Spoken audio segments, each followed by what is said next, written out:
As a DW talk show producer, Adrian Kennedy is usually active behind the scenes.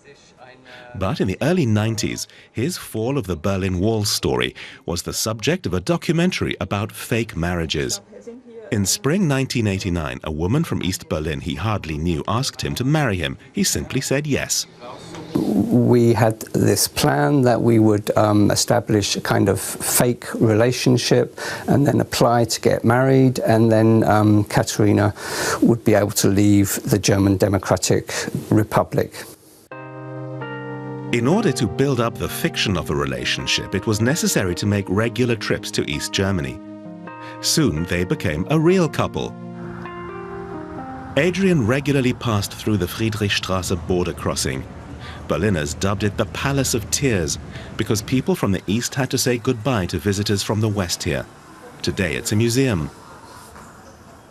The cabins where Adrian had to show his passport are still there. Of course, you needed a visa, and as a West Berliner, I was entitled to a multiple visa for 10 trips. Here you can see I was here at Friedrichstraße on the 9th, 16th, the 20th, the 23rd of September 1989. As the East German regime celebrated its 40th anniversary and demonstrators clashed with police in the streets, Adrian and Katerina's fears grew. They were worried border crossings would be closed and they wouldn't be able to see each other. But Adrian was able to cross into East Berlin at the Oberbaumbrücke crossing. People feared that there might be a Tiananmen Square type reaction from the East German authorities.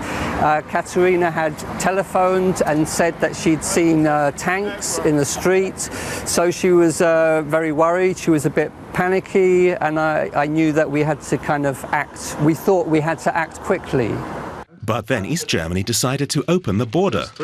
As far as I know, it takes effect now, immediately. The couple wasn't kept apart much longer.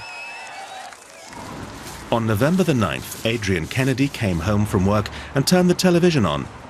Initially, he wasn't sure what it all meant.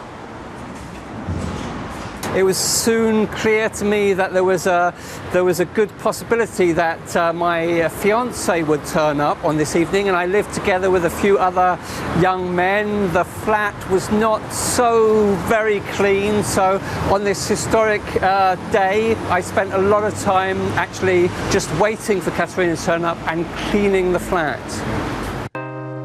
Eventually, Katerina did turn up. A month later, they married, even though it was no longer necessary. The marriage lasted 3 years.